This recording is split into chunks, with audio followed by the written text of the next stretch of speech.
أعوذ بالله السميع العليم من الشيطان الرجيم. بسم الله الرحمن الرحيم. الحمد لله رب العالمين.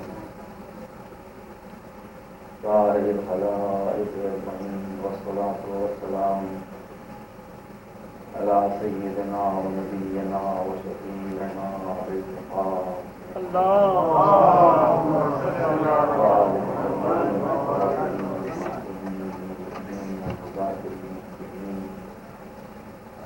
الذين أذهب الله عنهم الرزق وطهرهم.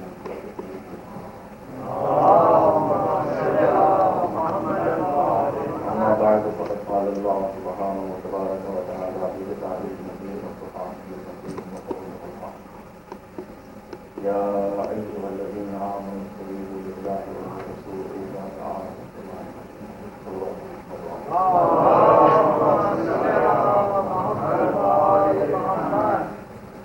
برادران عزیز، آج سلسلے کی آخری مجلس ہے. ارشاد پروردگار عالم ہے کہ اے صاحبان ایمان، جب اللہ اور اللہ کے رسول تمہیں اس پیغام کی طرف بلائیں کہ جس سے تم نے اپنی زندگی ڈھونڈنے کے لیے، تو ان کے پیغام کے اوپر لبیک ہو. آج میرا خیال یہ ہے کہ بانیان مجلس سے ذرا سی چوک ہو گئی، توجہ نہیں لوگوں کہ آج 2:35 سے ورلڈ کپ ساکر کا فائنل ہے. تو ظاہر ہے کہ مومن کا گول ہو جانا تو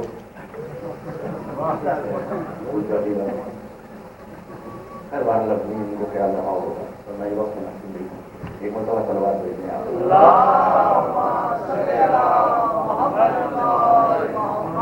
جو حضرات یہاں تشریف لائے ہیں انشاءاللہ ان کو یہاں کا ثواب بھی ملے گا، اور یہاں سسٹم ہوئے کے بعد ریکارڈنگ دیکھ کے وہ اس کی آپ کی دعائیں ملے گا.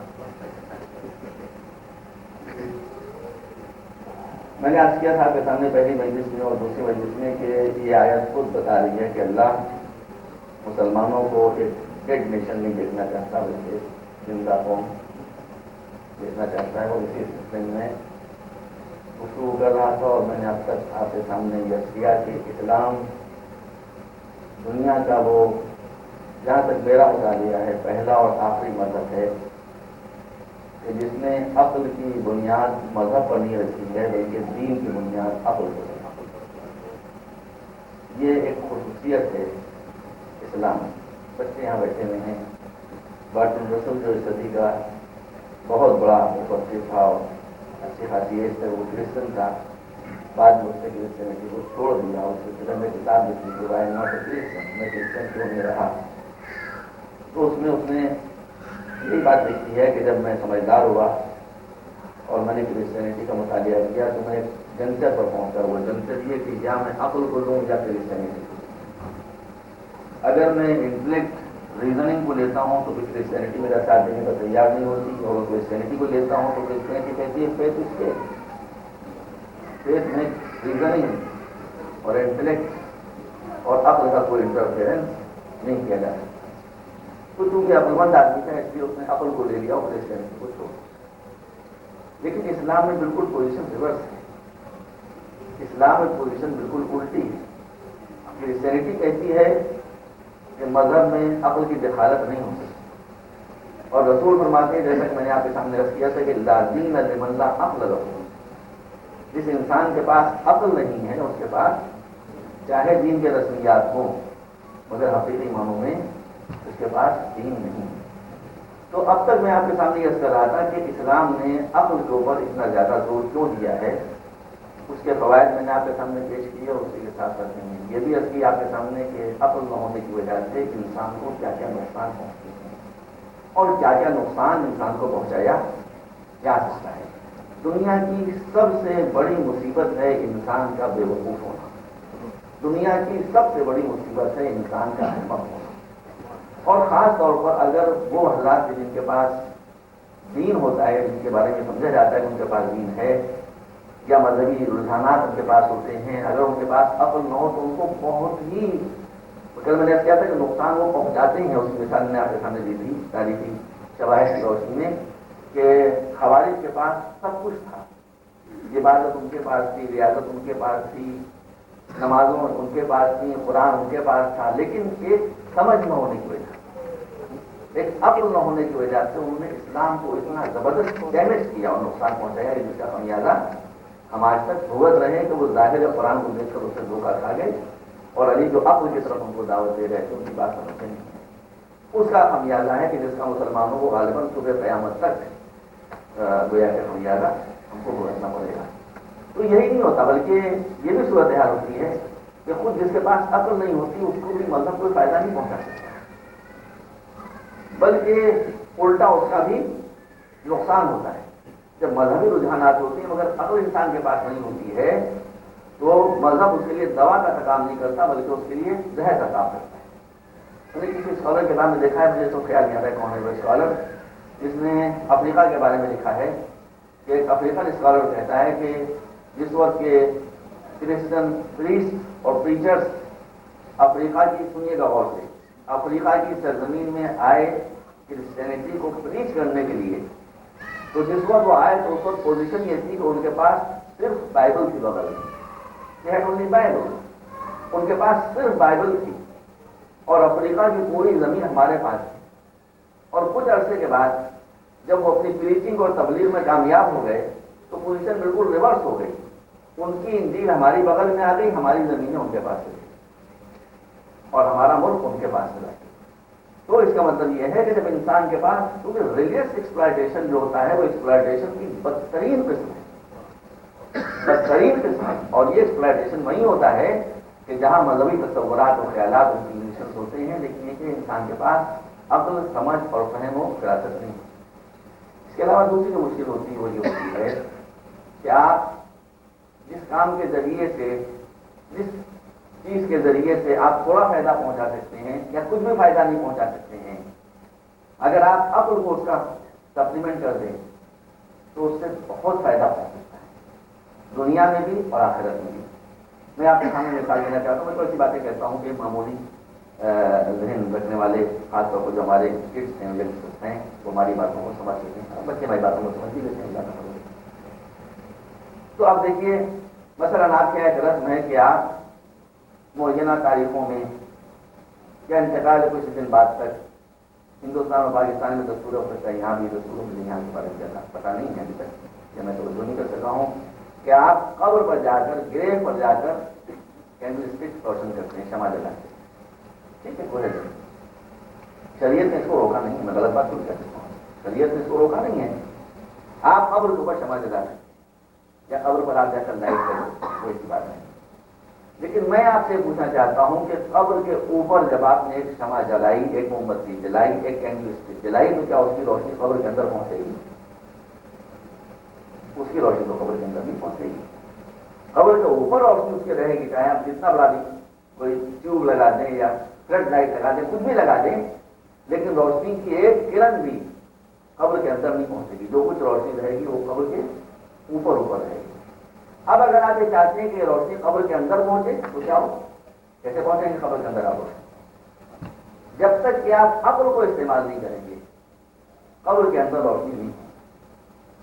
اوپر آپ پورا چراغاں کر دیں، سینکڑوں کینڈل اسٹک جلا دیں، لیکن قبر کے اندر ایک کرن نہیں پہنچے گی. لیکن اگر کسی غریب کے تاریک گھر کو آپ نے روشن کر دیا اور اس کے بعد آپ نے یہ نیت کی کہ ہم نے اس غریب کے گھر کی تاریکی کو دور کیا ہے، یہ روشنی فلاں کے قبر میں منتقل ہو جائے، تو یہ روشنی خود بخود قبر کے اندر منتقل ہو جائے گی. اور کیا؟ تو آپ اگر عقل کو استعمال نہیں کریں گے تو آپ مرنے والوں کو بھی فائدہ نہیں پہنچا سکتے. اور بات میں اور آگے بڑھانا پاس کرتا ہوں کہ اگر آپ نے کسی غریب کے گھر کو روشن کر کے، اللہ سے یہ دعا کی کہ پالنے والے ہم نے اس کے گھر کو روشن کیا ہے، تو مرنے والے کی قبر کو روشن کر دیں، تمہاری روشنی پہنچے گی اور ضرور پہنچے گی، مگر اتنی نہیں پہنچے گی. لیکن اگر آپ نے کسی غریب بچے کو یا غریب بچی کو کہ جو اپنی ذہانت اور انٹیلیجنس کے اعتبار سے تعلیم حاصل کرنے کا مستحق ہے یا تعلیم حاصل کرنے کی مستحق ہے، بجائے اس کے کہ آپ اس کے گھر کو روشن کریں، آپ نے اس کے دماغ کو علم سے روشن کر دیا، اور اس کے بعد آپ نے یہ نیت کی کہ پالنے والے ہم نے اس کے دماغ کو علم سے روشن کیا ہے، تو ہمارے مرنے والے کی قبر کو روشن کر دے، تو دماغ نور ہی نور ہوگا. اور کیا اس کا مطلب یہ ہے کہ آپ چاہے اصول ہو اور چاہے فروع ہو، جب تک آپ انٹیلیجنس، ذہانت اور عقل کو اس کا رہنما نہ بنائیں، آپ کو مذہب کا فائدہ حاصل نہیں ہو سکتا، بلکہ جیسے کہ مجھے لگتا ہے کہ الٹا نقصان ہو جاتا ہے۔ مولانا تشریف فرمائے ان کو معلوم ہو گیا سکتا، اب بالوں میں چھپا تھا کہ بھائی یہ سکتا کچھ سے پہلے زمانے کے الیکشن، اس سے پہلے جو الیکشن ہوا تھا تو اس میں لکھنؤ میں ایک فیسسٹ پارٹی ہندوئی کھڑی ہوئی اور کر رہے ہیں ابھی، یہ ہمارا میں چھپا ہوا ہے۔ ہمارے محلے کی جو بیچاری شیعہ عورتیں کمیونٹی کارڈ کہہ نہیں جانتی، اب دیکھیے وہ شیعہ عورتیں ہیں، وہ نماز پڑھتی ہیں، وہ روزہ رکھتی ہیں، وہ حجاب میں ہیں، سب کچھ ہے،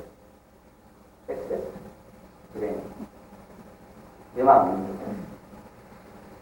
تو وہاں ہوا یہ تو ایک فیسسٹ پارٹی تھی، اس وہاں تو ظاہر ہے کہ سب چونکہ زیادہ تر لوگ لٹریٹ ہیں تو وہاں سائنز ہوتے ہیں، نشان ہوتے ہیں، کسی کا پھول نشان ہے، مثلا کسی کا کینڈل اسٹک نشان ہے، کسی کا پھول نشان ہے، کسی تو وہ ہندو فیسسٹ پارٹی جو تھی اس نے شیوا جی کے گھوڑے کو، شیوا جی کو مسلمان شیوا جی کے گھوڑے کو اپنا سمبل بنایا تھا۔ تو یہ شیعہ عورتیں جب وہاں سے ووٹ دے کر پڑتی بوتھ کے اندر سے، اور لوگوں نے ان سے پوچھا کہ آپ نے کس کو ووٹ دیا، تو انہوں نے کہا کہ ہم نے تو اس بات میں ووٹ ڈالا جس پر مولا کا زلجنا بنا ہوا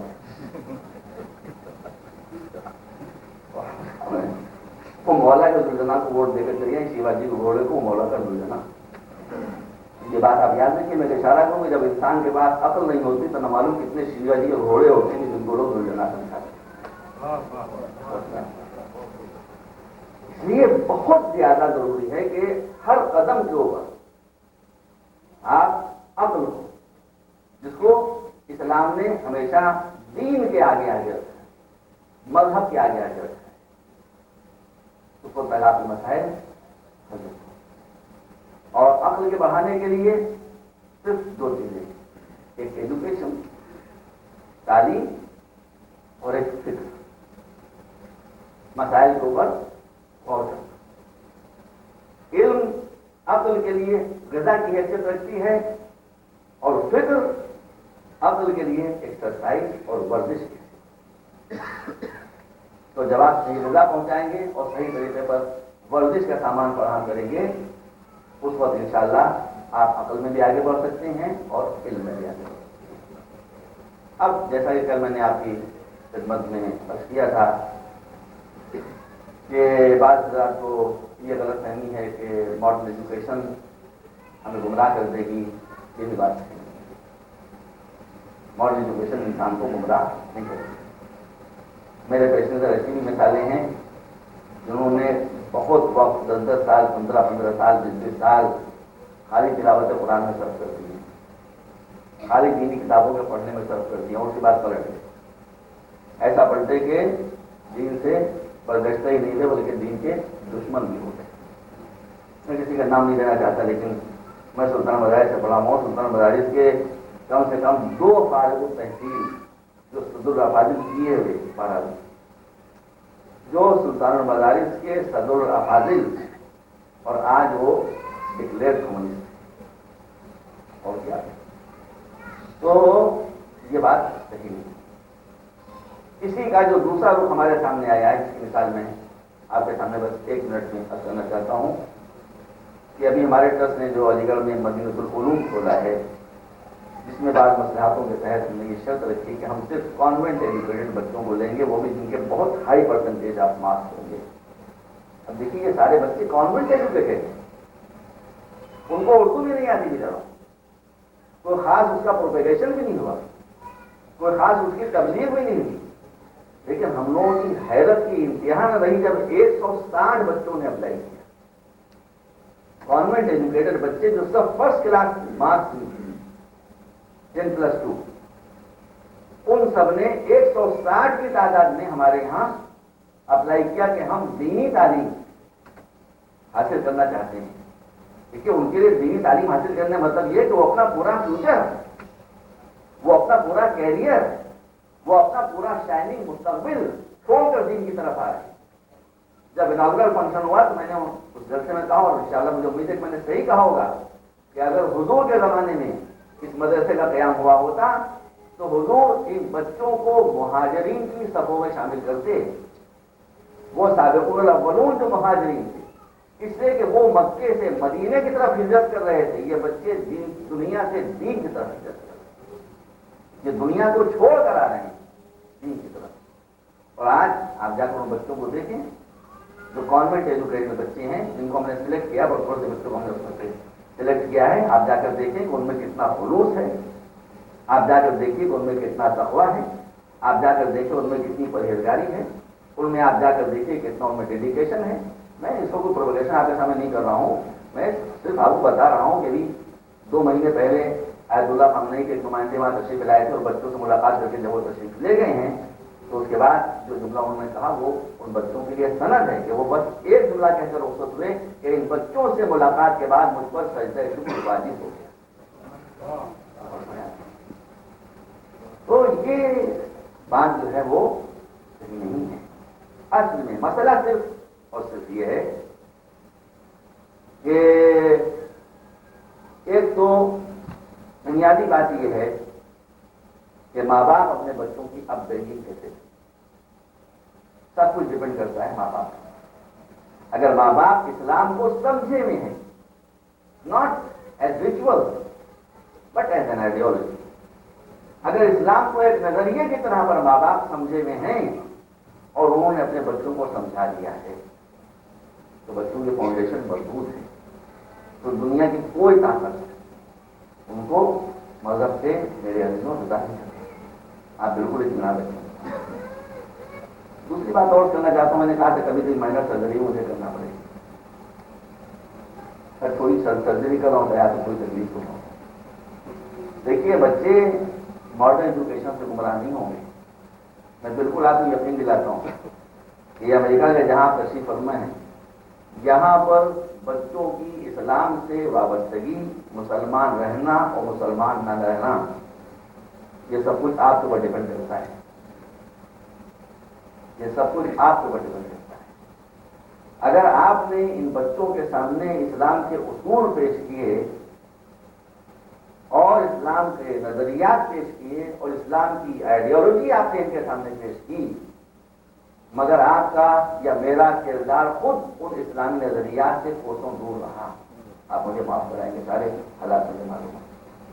اگر آپ یہاں آپس میں فائٹنگ کرتے رہے، اگر آپ یہاں آپس میں چیخ کر باتیں کرتے رہے، اگر آپ یہاں ایک دوسرے کی لیگ پولنگ کرتے رہے اور کر رہے ہیں، اگر آپ یہاں بد اخلاقیوں کا مظاہرہ کرتے رہے تو بچے یہ گمراہ ہو جائیں گے اور ان کی گمراہ ہونے کی ذمہ داری آپ کی ہوگی۔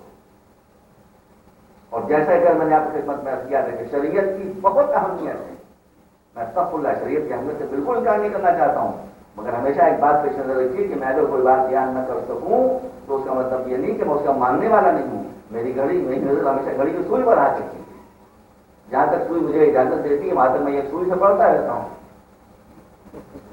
اور جہاں سوئی پہنچی ہے اپنے لمٹ تک وہیں سے میں مجلس کو ختم کر دیتا ہوں، اس میں پہنچ سکتا ہوں۔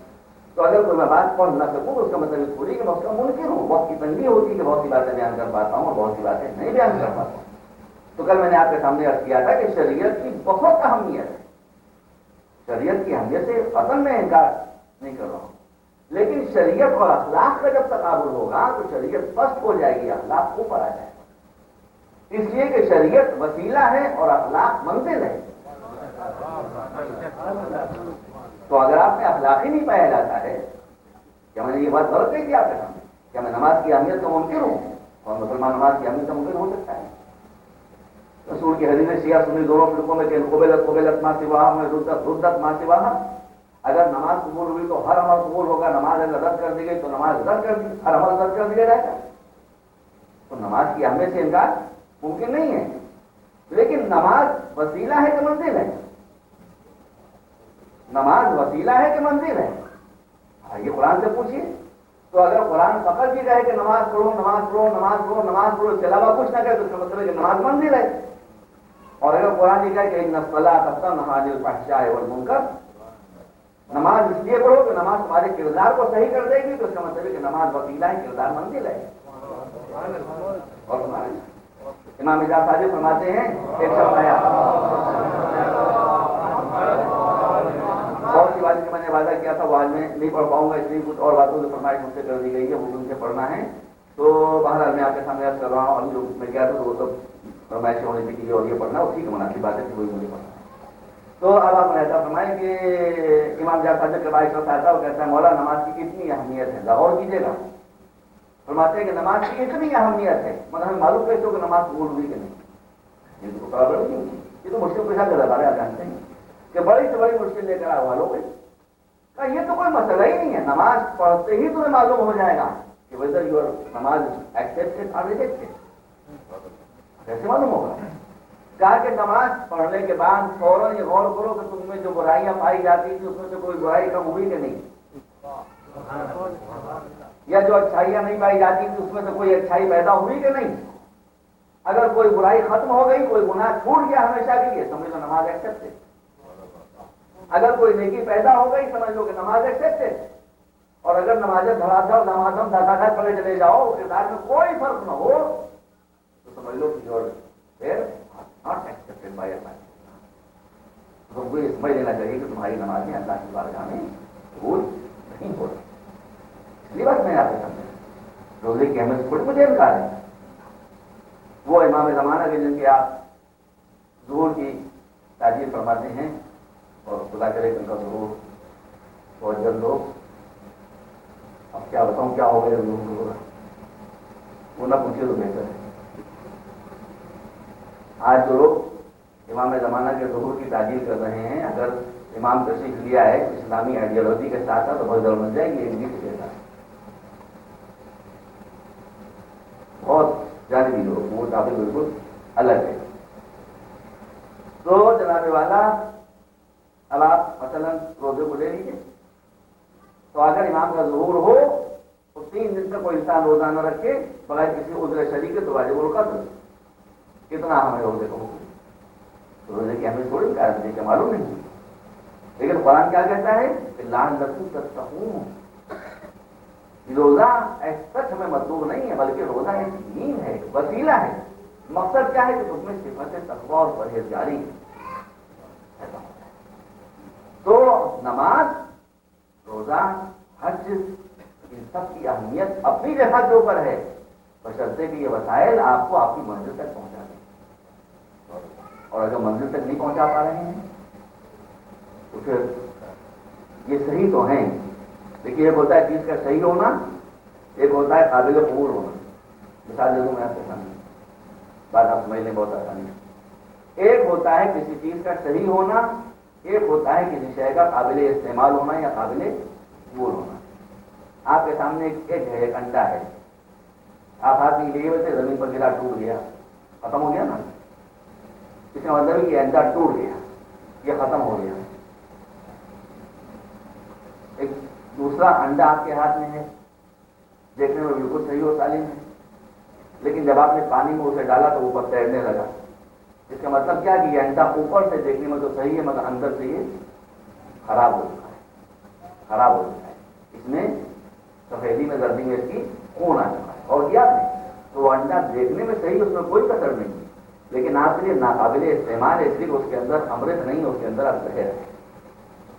تو کسی شے کا صحیح ہونا دوسری شے ہوتا ہے، کسی شے کا قابل قبول ہونا دوسری شے ہوتا ہے. جب نماز کے ارکان بالکل درست ہوں گے تو نماز صحیح ہوگی، لیکن جب نماز اپنے مقصد سمیت آپ ادا کر رہے ہوں گے تو اس کی اسپرٹ ہے سب اللہ کی بارگاہ میں قابل قبول ہوگی. اور میں اب ذرا سا بات کو اور آگے بڑھاؤں. اب آئیے علم کی منزل پر جس کے ذریعے سے ہماری عقل آگے بڑھتی ہے.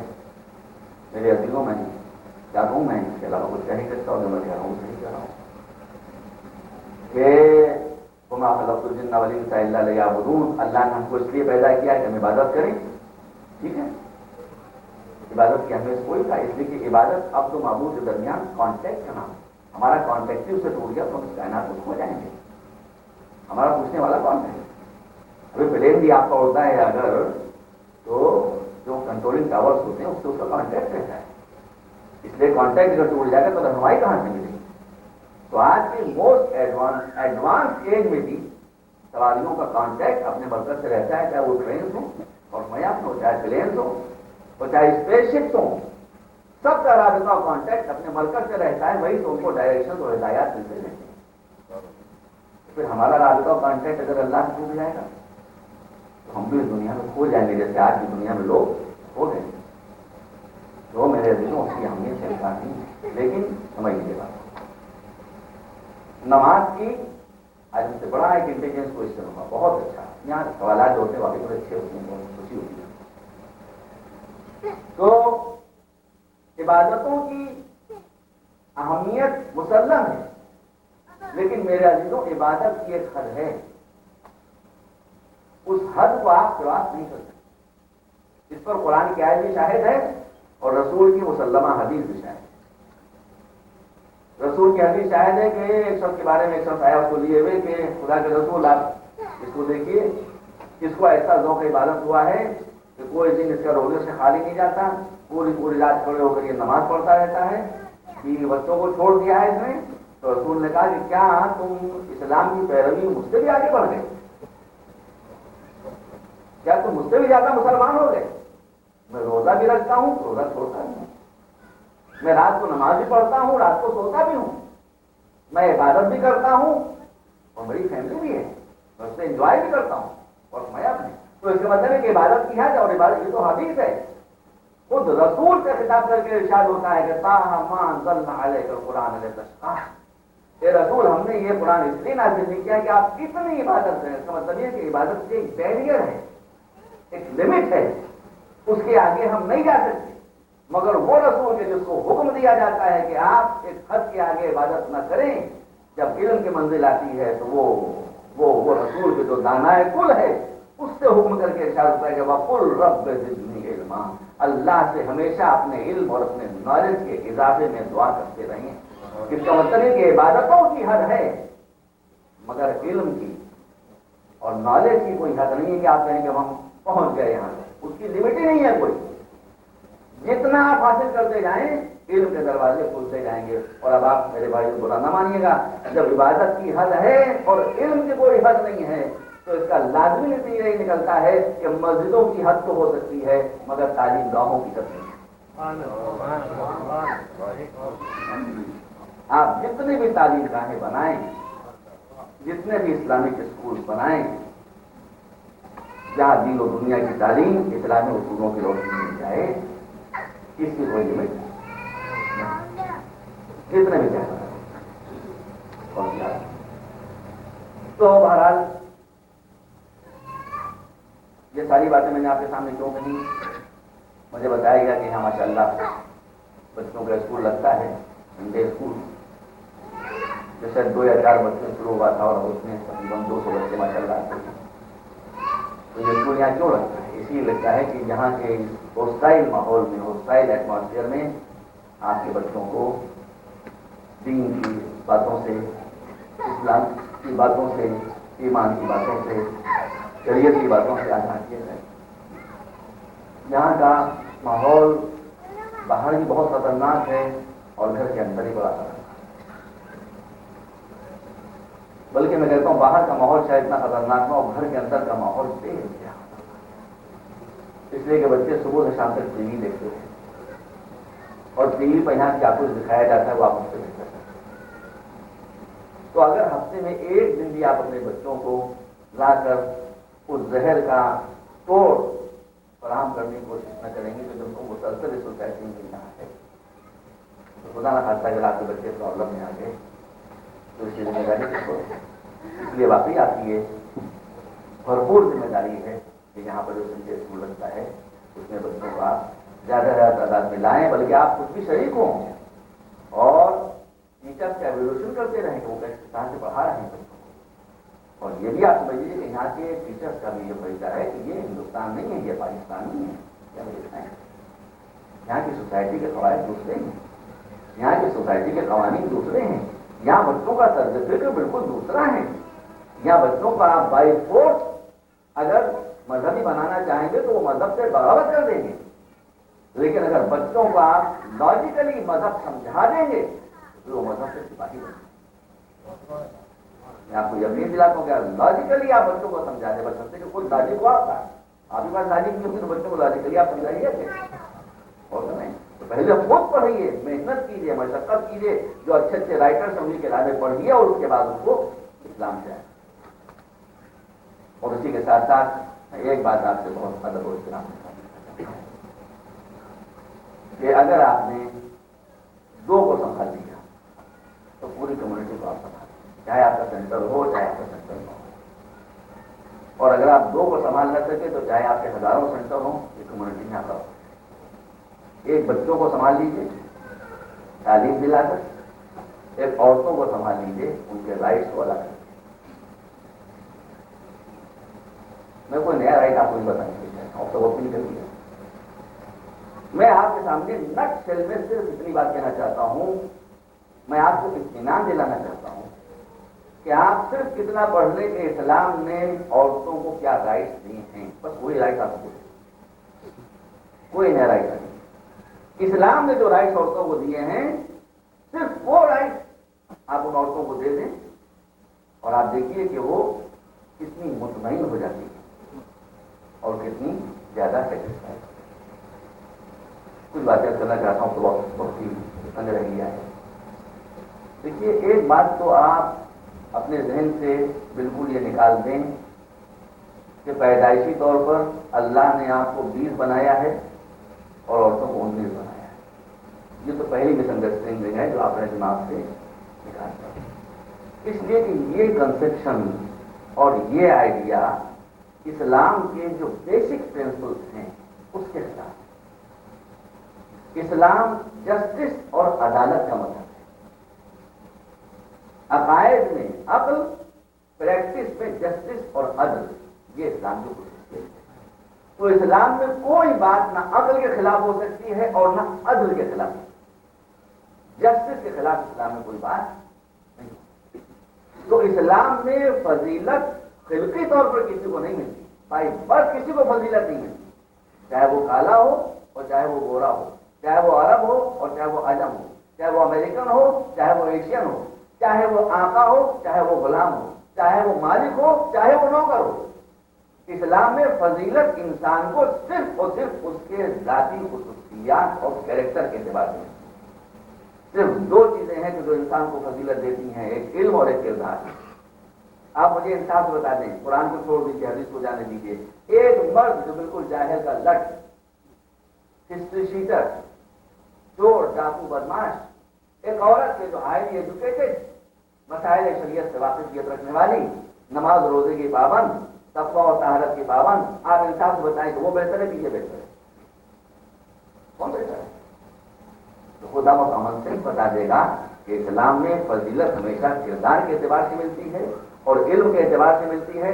جس کے پاس کردار ہوگا، جس کے پاس علم ہوگا اس کو فضیلت حاصل ہوگی، جس کے پاس علم اور کردار نہیں ہوگا اس کو فضیلت میرے عزیزوں حاصل نہیں ہوگی۔ اسی لیے قرآن مجید نے کہا ہے کہ وَلَا تَتَمَنَّوْا مَا فَضَّلَ اللَّهُ بَعْضَكُمْ عَلَىٰ بَعْضٍ لِلرِّجَالِ نَصِيبٌ مِّمَّا اكْتَسَبُوا وَلِلنِّسَاءِ نَصِيبٌ مِّمَّا اكْتَسَبْنَا۔ مردوں اور عورتوں سے مخاطب کر کے ارشاد الہی ہوتا ہے کہ دیکھو ہم نے بعض خصوصیتیں عورتوں کو دی ہیں، بعض خصوصیتیں مردوں کو دی ہیں، ان کا دائرہ کار الگ ہے، تمہارا دائرہ کار الگ ہے۔ نہ ان کی خصوصیات کی تم تمنا کرو، نہ تمہاری خصوصیات کی وہ تمنا کریں۔ ہم نے دونوں کو ایک دوسرے کا محتاج بنایا ہے۔ بعض چیزوں میں مرد عورتوں کے محتاج ہیں، بعض چیزوں میں عورتیں مردوں کے محتاج ہیں۔ تو آپ ان کے ساتھ مس بہیو کرنے کا کوئی حق نہیں رکھتے۔ اور جناب نے بڑے عالم جلیل یہاں کسی فرمائی سے پڑھنے میں میری ہمت بھی ہو رہی ورنہ سوچتا کہ آپ کو پتہ نہیں کیا سوچ رہی میرے بارے میں نے رکھ دیا آپ کے سامنے کہ اسلام جسٹس بیسڈ ریلیجن ہے۔ اسلامی شریعت کے اصول آپ کو بتاتا ہوں کیا ہے۔ اسلامی شریعت کا اصول یہ ہے کہ اگر اسلام نے کوئی رائٹ آپ کو دیا بھی ہے، سن لیجیے اچھی طرح، اگر اسلام نے کوئی حق، کوئی رائٹ آپ کو دیا بھی ہے مگر اس رائٹ کے ذریعے سے آپ کسی کو نقصان پہنچانا چاہتے ہیں، کسی کو ڈیمیج کرنا چاہتے ہیں، تو چونکہ یہ اسلام کے بیسک پرنسپل سے ٹکرا رہا ہے اس لیے وہ رائٹ آپ کا فارفیٹ ہو جاتا ہے۔ آپ ڈیمیج نہیں کر سکتے کسی انسان، کیونکہ جو ہماری بیسک اصول ہے لا ضرر ولا ضرار فی الاسلام، اسلام کے کسی اصول کے ذریعے سے آپ کسی کو نقصان نہیں پہنچاتے۔ لا تظلمون ولا تظلمون، نہ تم پر ظلم ہو نہ تم کسی کو قتل کرو. یہ لا میکنگ لا ہے جن کی روشنی میں شریعت بنتی ہے. اور لا قرآن مجید میں اتنی آیتوں میں ہے کہ اسلام جو ہے وہ صرف عدالت اور انصاف کے اوپر بیس ہے. یہاں تک کہ قرآن کہتا ہے بلا جمن مسلمان قوم اللہ تعالیٰ اجر ہوا آپ لوگوں سے ہوا. ارے کوئی اور بیوی تو تمہاری بیوی ہے, تم اپنے دشمن کے ساتھ بھی زیادتی نہیں کرتے, اس کو بھی تم نقصان نہیں پہنچا سکتے. صرف نقصان پہنچانے کی غرض سے آپ دشمن کے ساتھ بھی کوئی پہنچ کرتے. تو میں آپ کے سامنے مثال دے دوں. مثلا اسلام میں بچیوں کو بتا دوں اور عورتوں کو بتا دوں کہ اسلام میں ایکولیٹی کو یوں مینٹین کیا گیا ہے کہ عورت کو نکاح کا حق دیا گیا ہے, مرد کو طلاق کا حق دیا گیا ہے. اور اسلام میں چونکہ نکاح سول کانٹریکٹ ہے, لہذا حدود شریعت کے اندر جو معقول شرطیں صیغہ نکاح کے وقت شامل کر دی جائیں گی, صیغہ نکاح میں اس کو پیش نظر رکھ کر صیغہ نکاح جاری کیا جائے گا, وہ ساری شرائط ہمیشہ کے لیے شوہر نامزد پر بائنڈنگ ہو جائے گی. یہ مسائل بچیوں کو معلوم ہونا چاہیے. یہاں کی فیوچر, یہاں جو حالات ان سے لحاظ, یہ مسائل بچیوں کو معلوم ہونا چاہیے کہ ان کو اپنے فیوچر کو سیکیور کرنے کے لیے جو بھی شرط وہ لگانا چاہیں, وہ کہتے ہیں کہ ہاں میں مرد کے ساتھ شادی کرنا چاہتی ہوں مگر this and this and this condition, اور اس کے بعد جب صیغہ نکاح جاری کیا جائے گا تو وہ ساری کنڈیشن ہیں وہ بائنڈنگ ہو. اور کیا نمبر ایک بات تو یہ ہے. نمبر دو بات یہ ہے کہ مرد کو رائٹ ہے طلاق کا, لیکن فرض کیجیے کہ ہسبینڈ اینڈ وائف دونوں میں نہیں بنتی, تعلقات دونوں میں اچھے نہیں, سن لیجیے سیدھا, ریلیشن شپ دونوں میں اچھی نہیں ہے. خدا نہ خاصا مرد کو کینسر ہو گیا یا کوئی اور ایسی بیماری ہوئی کہ ڈاکٹروں نے ڈکلیئر کر دیا کہ 3-4-5 مہینے میں آپ مر جائیں گے. خدا نہ. اب میاں نے یہ سوچا کہ اب تو موت آ گئی میرے سر کے اوپر, بیوی سے میرے ریلیشن اچھے نہیں ہیں, تو بیوی کو وراثت اور ترکے سے محروم کرنے کے لیے انہوں نے کہا کہ میں اس کو ڈائیورس کیے دیتا ہوں, طلاق کیے دیتا ہوں, اور کو ہم سے طلاق حاصل ہے نا. لیکن اگر اس لیے وہ بیوی کو طلاق دے رہا ہے کہ بیوی کو ڈیمیج کر دے اور بیوی اپنے حق سے محروم ہو جائے, تو شریعت کہتی کہ ایک مرتبہ نہیں آپ 100 مرتبہ صیغہ طلاق جاری کریں, لکھنے چاہے تو وہ ڈائیورس ہے, نہیں تو بیوی رہے گی, اس میں وراثت کا حق. کیوں؟ اس لیے کہ آپ کو جو حق دیا گیا ہے اس حق کے ذریعے سے آپ اس حق کو مس یوز کر کے اللہ کی ایک بندی کو نقصان پہنچانا. تو اسلام کے کسی کلاس اور کسی اصول کو آپ غلط استعمال کر کے کبھی کسی کو ڈیمیج نہیں کر سکتے. یہ اسلام کے بنیادی اصولوں کے. ایک بات اور کروں میں آپ کے سامنے ذرا جسارت ہو رہے ذرا جسارت ہے, یہ بات یہاں پہ سمجھ کہ ہمارے یہاں مرد حضرات کو ایک اور غلط فہمی ہے, اور وہ غلط فہمی یہ ہے کہ ان کو ایک سے زیادہ شادیاں کرنے کی اجازت دی گئی ہے. حالانکہ نہیں سمجھتے کہ اجازت نہیں ہے, شامت ہے.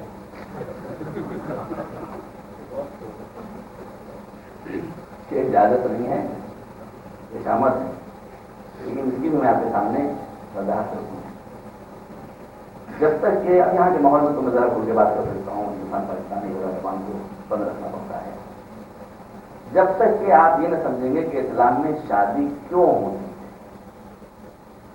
اس وقت تک آپ یہ نہیں سمجھ سکتے کہ اسلام نے ایک سے زیادہ شادیوں کی اجازت کیوں دی ہے.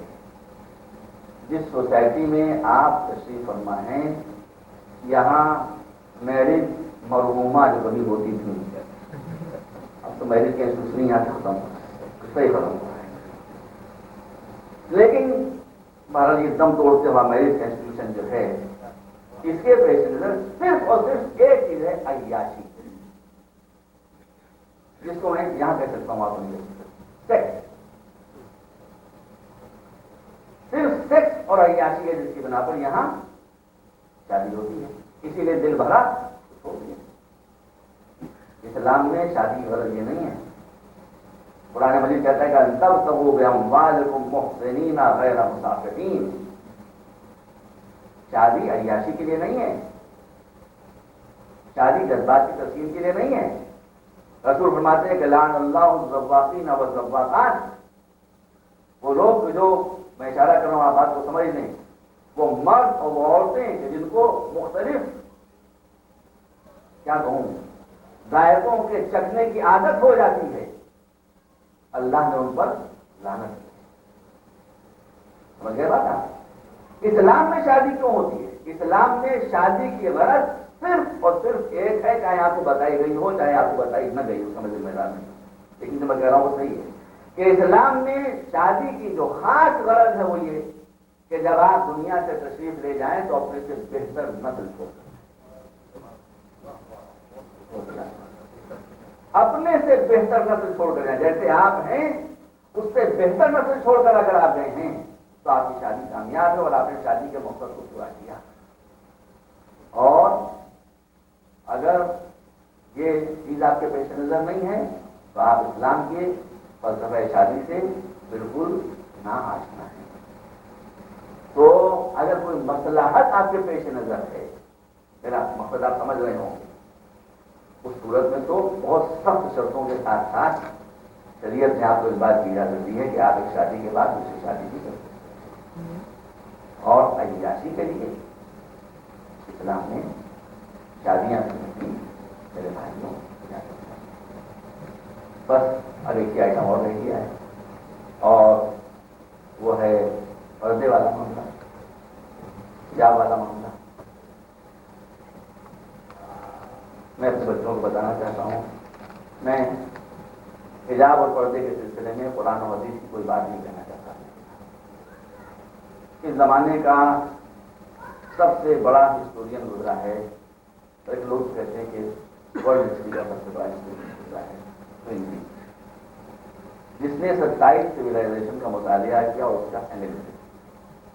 میں اس کا کوٹیشن آپ کے سامنے پیش کرتا ہوں، اور ایک برٹن رسل کا، اور دونوں سے ملا کے نتیجہ نکالا آپ کے سامنے۔ دیکھیے آپ میری بات نہ مانیے، جماعت اللہ کی امام کی بات نہ مانیے، بنا لیکن توندی خود آپ جانتے ہیں تو آپ غلطی ہو 27 سویلائزیشن کو جس نے اسٹڈی کیا ہو تو ظاہر ہے بات میں برابر نہ ہو۔ تو یہ کہتا ہے کہ میں نے 27 سویلائزیشن کو جب اسٹڈی کیا تو میں نے یہ دیکھا کہ یہ جتنی بھی سویلائزیشن تھیں ان کا ڈاؤن فال، ان کا زوال اس وقت شروع ہوا کہ جب ان کی عورتیں مورلی کرپٹ، وہیں سے ڈاؤن فال شروع ہوا۔ اور اس کی وجہ بتاتا ہوں، بالکل صحیح کہہ رہے ہیں وہ کہتا ہے اس کی وجہ یہ ہے کہ جب عورتیں کسی سوسائٹی کی، کسی کمیونٹی کی، کسی سویلائزیشن کی مورلی کرپٹ ہو جاتی ہیں تو پھر ان کو بچوں کی تعلیم اور تربیت کا وقت نہیں ملتا۔ نتیجہ یہ ہوتا ہے کہ پھر نسلوں میں ڈاؤن فال شروع ہو جاتا ہے، اور یہ پرابلم یہاں بھی پیدا ہو رہی ہے، یہاں بھی یہ پرابلم پیدا ہو گئی۔ سنگل پیرنٹ کے جو بچے ہوتے ہیں ان کا جو بہیویئر ہے واپس اسکولوں میں جا کر دیکھیں گے کیا ہوا۔ تو ٹرینڈ بھی یہ کہتا ہے کہ کسی بھی مضبوط سے مضبوط سویلائزیشن کا ڈاؤن فال اس وقت شروع ہوتا ہے کہ جب عورتیں ماشاءاللہ سمجھدار لوگ ہیں مورلی کرپٹ ہو جاتی ہے۔ یہ تو کہتا ہے ٹرینڈ بھی۔ اب برٹن رسل کہتا ہے میریج اینڈ مورال۔ برٹن رسل یہ کہتا ہے کہ اس وقت ویسٹرن کنٹریز میں جو مورل پرابلم پیدا ہو رہی ہیں اس کی صرف 2 وجہ۔ ایک وجہ عورتوں اور مردوں کا بالکل آزادانہ اختلاط، درمیان میں کوئی بیریئر کا نہ رہنا۔ دوسرے کاؤنٹر سیپٹس کی ایجاد، مانے ہم پلس کی یا اور جو ترکیبیں ہیں اس کی ایجاد، تو اس کی وجہ سے وہ چیک جو ہو سکتا تھا وہ ایک ختم ہو گیا۔ تو رسول کہتا ہے کہ مورل کرپشن کی بنیاد 2 چیزیں ہیں، ایک عورتوں کا آزادانہ خلق و ملک، درمیان میں کوئی بیریئر کا نہ رہنا، دوسرے کانٹرسیپٹیو کا ایجاد ہو جانا، اور کوئی بھی کہتا ہے کہ جب عورتیں مورلی کرپٹ ہوتی ہیں تو سویلائزیشن کا ڈاؤن فال شروع ہو جاتا ہے۔ اسلام اسی کے بیچ میں ایک چیک رکھنا چاہتا ہے، اسی چیک کا نام ہے حجاب۔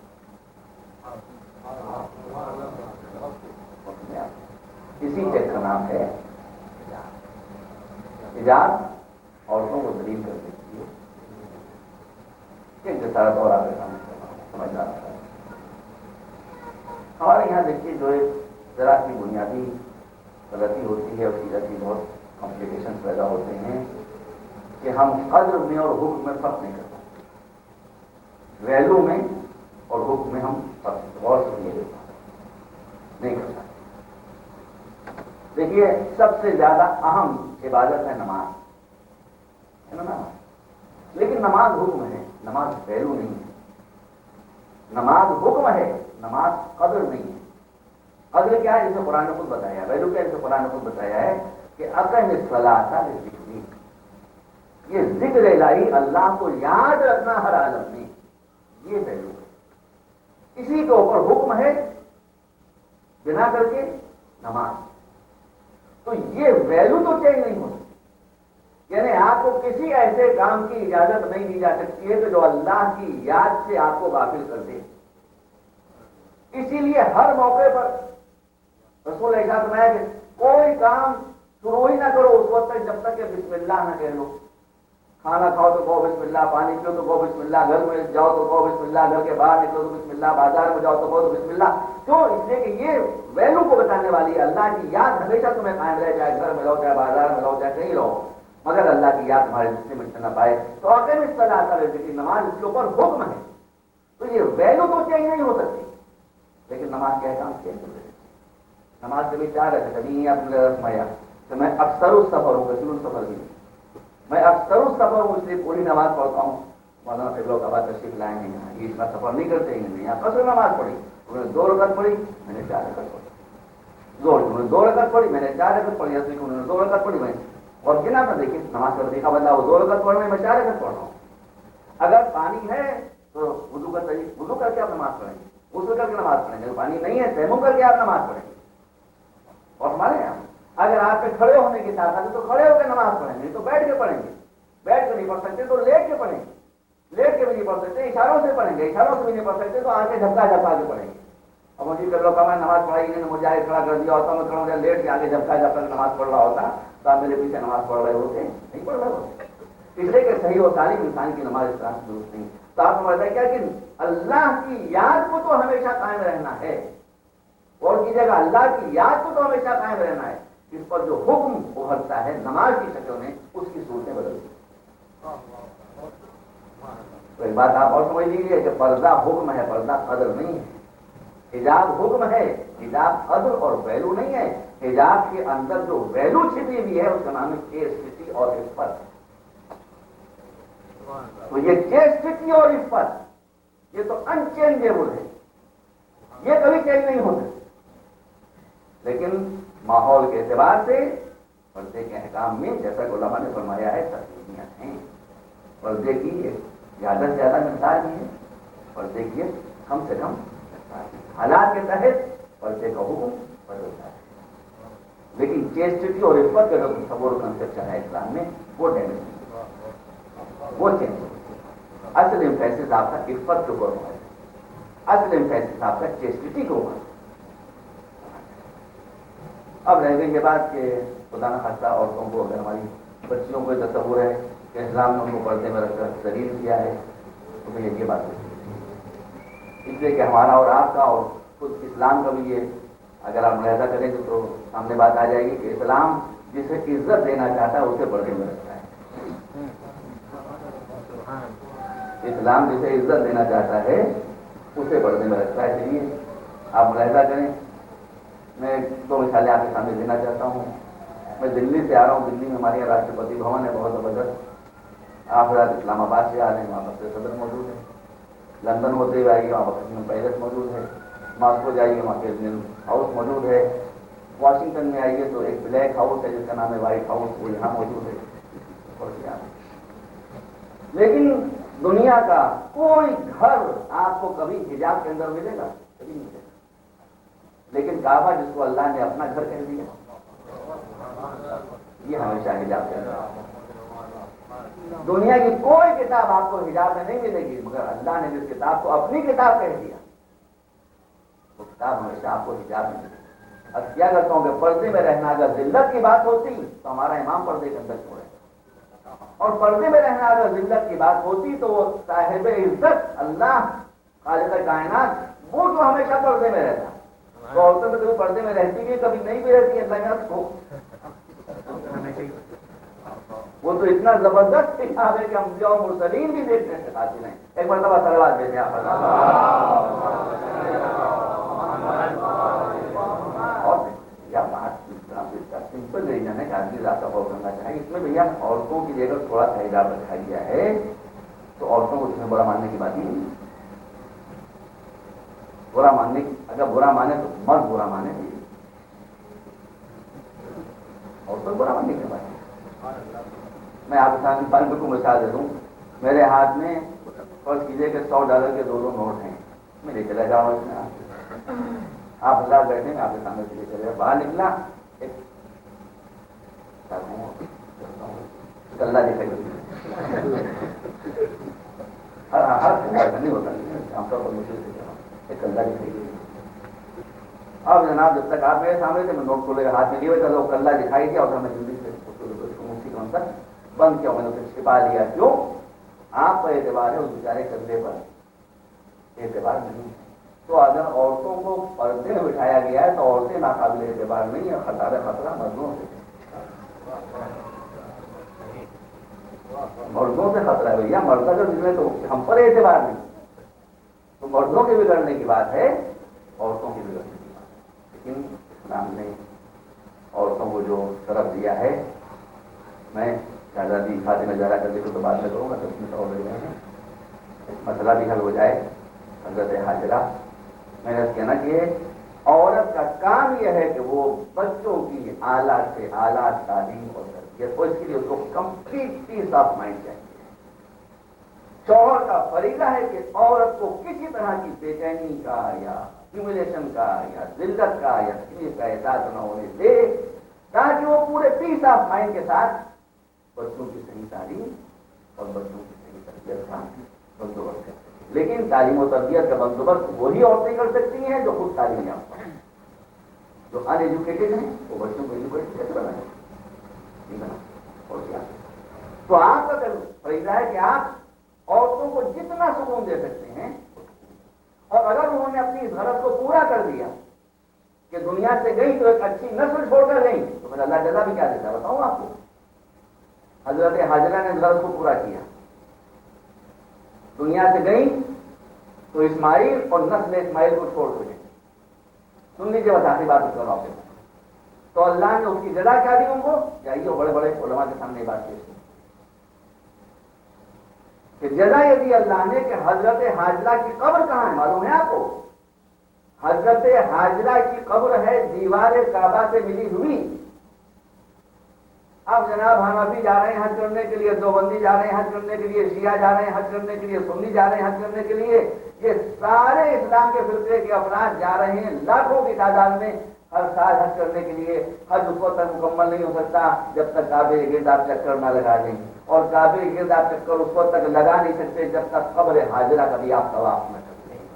اب یہ جائیے مسلمانوں سے پوچھیے وہ اللہ جی کو کہتے ہیں کسی کی قبر کا طواف بدعت ہے اور حرام ہے. تو اگر قبر کا طواف بدعت اور حرام ہے تو سب کا حج جو ہے وہ بدعت اور حرام ہے.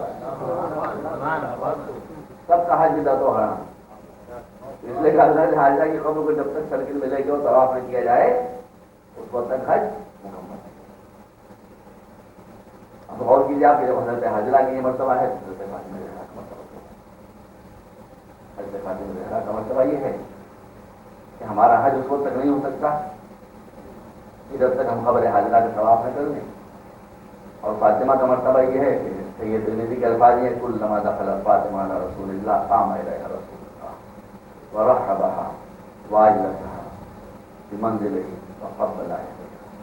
یہ دو مرتبہ کی بات نہیں ہے. جب بھی فاطمہ زہرا رسول کے پاس آتی تھی رسول ان کو دیکھ کر کھڑے ہوئے, ان کے ہاتھوں کے بوسے لیتے, ان کو اپنی طرف ہاتھوں کا بوسہ لینا اظہار جلالت, جگہ پر چھوڑ دینا اظہار عظمت کی, یہ اظہار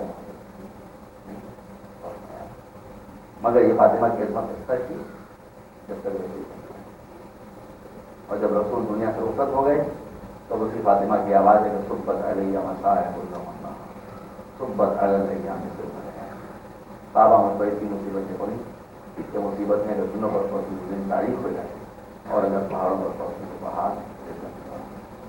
اور میرے عزیزوں آج سفر کی تاریخ ہے. ہماری مصیبتیں اس وقت ختم ہو جاتی ہیں جب موت ہمارے روح اور ہمارے جسم میں ظاہر ہوتا ہے. لیکن فاطمہ زہرا کی اذیت ہے. اللہ کیا کربلا کے میدان میں فاطمہ زہرا موجود نہیں؟ جو کچھ ہو رہا تھا فاطمہ زہرا کے سامنے ہو رہا تھا. اور آج سفر کی 4 تاریخ ہے. آج بھی ایک لفظ دل فاطمہ ہے کہ جس کو زہر ڈالا یعنی حضرت امام موسی خاتون جن کی 25 سال قید خانے میں امام حسن العابدین کے اسیر کیے گئے میرے اسیروں. ان کے ہاتھوں میں بھی ہتھیلیاں, ان کے پیروں میں بیڑیاں, لیکن جب دنیا سے رخصت ہوئے تو ہاتھوں میں ہتھیلیاں نہیں, پیروں میں بیڑیاں نہیں, گلے میں تو آزاد نہیں تھا. لیکن ہمارا یہ مان مظلوم تو ہے کہ جب قید حیات سے آزاد ہو گئے ہیں تب ہتھیلیاں اور بیڑیاں پہنچ گئے.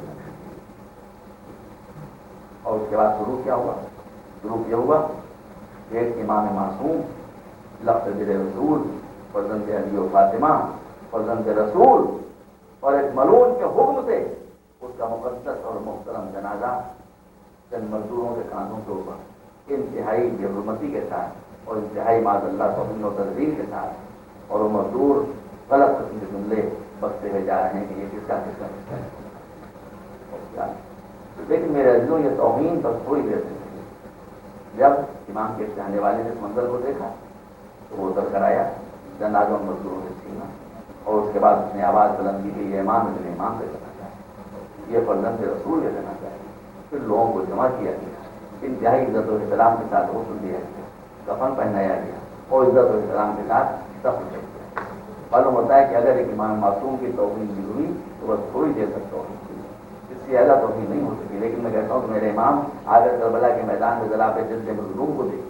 یہ آپ کی مصیبت ہے کہ آپ کا جنازہ 4 مزدور اٹھائے ہوئے ہیں, لیکن مولا مزدور صحیح مگر کم سے کم 4 مزدور تو آپ کا جنازہ اٹھائے ہیں, لیکن آپ کے جلد مظلوم کا جنازہ تو تینوں کو پر کربلا کے میدان میں بلند تھا. میرے مظلوم امام آپ کے ساتھ بڑی بے حرمتی ہوئی, لیکن پھر اس کے بعد عزت و احترام کے ساتھ دفن بھی کر دیا گیا. لیکن کربلا کے میدان میں آ کر اپنے جلد مظلوم کو دیکھیے کہ لاش بیچ میں حسین کی, ادھر کے سوار ادھر جا رہے ہیں, ادھر کے سوار ادھر جا رہے ہیں, اور کوئی حسین کی لاش کا بچانے والا نہیں. ایک زینب ہے جو فریاد کر رہی ہے کہ بھائی کے عوض مجھے معاف کرتا ہوں.